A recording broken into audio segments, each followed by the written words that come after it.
আসসালামু আলাইকুম আমার প্রিয় ভিউয়ার্স, আপনারা কেমন আছেন? আমরা তো আলহামদুলিল্লাহ ভালো আছি। আজকে আমার ছোট মেয়ের জন্মদিন, তাই আপনাদের সাথে ভিডিওটা শেয়ার করলাম। তো এখানে বসে বসে দুষ্টামি করছে, সাথে ফৌজিয়া দাঁড়িয়ে আছে, আমার ছাত্রী। ফৌজিয়াকে এখন সবাই চিনে গেছে মোটামুটি। তো সেই ভিডিওটাই আপনাদের সাথে শেয়ার করছি। আশা করি ভিডিওটা ভালো লাগবে। আর যারা আমার চ্যানেলটিকে সাবস্ক্রাইব করেছেন তাদেরকে অসংখ্য অসংখ্য ধন্যবাদ। আর যারা এখন পর্যন্ত আমার চ্যানেলটিকে সাবস্ক্রাইব করেননি তারা অবশ্যই আমার চ্যানেলটিকে সাবস্ক্রাইব করে পাশের বেল আইকনটি বাজিয়ে দিবেন, যাতে আমি ভিডিও দেওয়ার সাথে সাথে আপনাদের কাছে নোটিফিকেশন চলে যায়।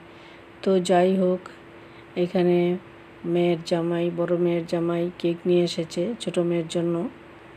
তো এখন কেক কাটার আয়োজন বড় মেয়ে করতেছে, কেক কাটবে, আর ছোট মেয়ে লাফালাফি করতেছে। তো যাই হোক, আশা করি ভিডিওটা আপনাদের ভালো লাগবে। আর ছোট মেয়েটা যেহেতু সুস্থ থাকে, সবাই দোয়া করবেন যাতে আমার ছোট মেয়েটা তাড়াতাড়ি সুস্থ হয়ে যায়। আসলে ওকে নিয়ে আমার একটু চিন্তা, যেহেতু সুস্থ। সবাই দোয়া করবেন। আর ভিডিওটা ভালো লাগলে অবশ্যই কমেন্টের মাধ্যমে আমাকে জানিয়ে দিবেন। তো বড় মেয়ে রেডি করছে ছোট মেয়েকে কেক কাটানোর জন্য, আর দুষ্টামি করছিল সবাই মিলে। তো যাই হোক, যেহেতু যারা আমার ভিডিও দেখেন তারা জানেন যে সেপ্টেম্বর মাসটা জুড়ে আমাদের অনেকগুলো অনুষ্ঠান থাকে। 2 তারিখে ছোট মেয়ের জন্মদিন, 3 তারিখে বড় মেয়ের জন্মদিন। এই তো সারা মাস জুড়েই কোনো না কোনো অনুষ্ঠান থাকে।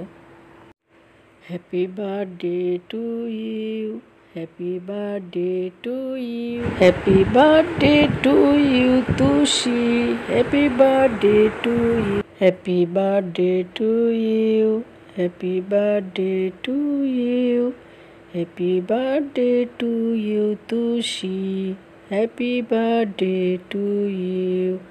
আসলে এখানে গান বাজতেছিল, যার জন্য কপিরাইট হবে, সেই জন্য কিন্তু আমি ওদের আওয়াজটা বন্ধ করে দিয়েছি। Tushi happy birthday to you, happy birthday to you, happy birthday to you Tushi. যে এখানে মোবাইলটা ছাড়া, আর মোবাইলটা ছাড়লে আমার মেয়ে খুব খুশি হয়, সেই জন্য আমি মোবাইলটা ছেড়েই রেখেছিলাম। কিন্তু ওইটা আমার খেয়াল ছিল না যে মোবাইলটার গানটা যে কপিরাইট হইতে পারে, সেই জন্য আমি এই জায়গাটাকে ওদের কথাগুলো কেটে দিয়েছি। তো যাই হোক, আশা করি ভিডিওটা আপনাদের ভালো লেগেছে। আর এতক্ষণ আমার সঙ্গে থাকার জন্য ধন্যবাদ। বড় মেয়ে ছোট মেয়েকে কেক খাইয়ে দিচ্ছে, আর ছোট মেয়েও নাচানাচি করতেছে। তো যেহেতু আমার ছোট মেয়েটা একটু অসুস্থ, সেই জন্য আমার একটু টেনশন থাকে সব সময়। তো যাই হোক, সব আল্লাহর ইচ্ছা। আল্লাহ যা করেন সব মঙ্গলের জন্যই হয়তো করেন। সবাই দোয়া করবেন। আবারও কথা হবে নতুন কোনো ভিডিও নিয়ে। আজকের মতো এখানেই শেষ করছি। সবাই ভালো থাকবেন, সুস্থ থাকবেন। সবার জন্য শুভকামনা রইল। আমাদের জন্য দোয়া করবেন। আল্লাহ হাফেজ। আল্লাহ হাফেজ।